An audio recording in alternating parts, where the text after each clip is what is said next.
सध्याच्या तरुणाई क्षुल्लक कारणावरून टोकाचं पाऊल उचलण्याची वाढती प्रकृती दर्शवणारी एक हृदयद्रावक घटना मोहोळ शहरात घडली आहे। नवीन मोबाईल फोन घेऊन न दिल्याच्या रागातून एका 21 वर्षीय महाविद्यालयीन तरुणाने गळफास घेऊन आत्महत्या केल्याने परिसरात खळबळ उडाली असून सर्वत्र हळहळ व्यक्त केली जात आहे। मृत तरुणाचे नाव प्रवीण जगदीश मायाचारी वय 21 असे आहे। प्रवीण हा BBA द्वितीय वर्षाचा विद्यार्थी होता। मिळालेल्या माहितीनुसार 7 दिवसांपूर्वी प्रवीणचा मोबाईल फोन चुकून फुटला होता। त्यानंतर त्याने आपल्या आई वडिलांकडे नवीन मोबाईल घेण्यासाठी सातत्याने तगादा लावला होता।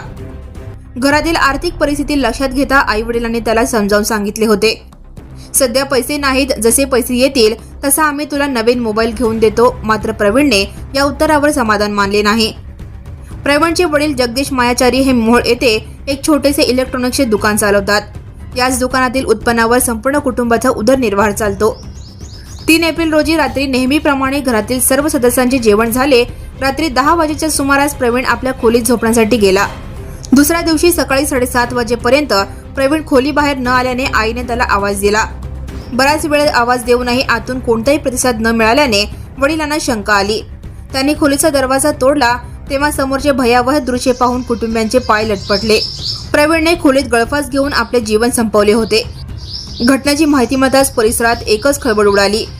नातेवाईक आणि शेजारी पाजारी घटनास्थळी दाखल झाले आणि हळहळ व्यक्त करू लागले। प्रकरणी मोहोळ शहर पोलीस ठाण्यात प्रवीणच्या पालकांनी जबाब नोंदवला आहे। केवळ मोबाईल न मिळाल्यामुळे आत्महत्या की यामागे आणखी काही कारण आहेत, याचा सखोल तपास सुरू आहे। Now and press the bell icon. Never miss a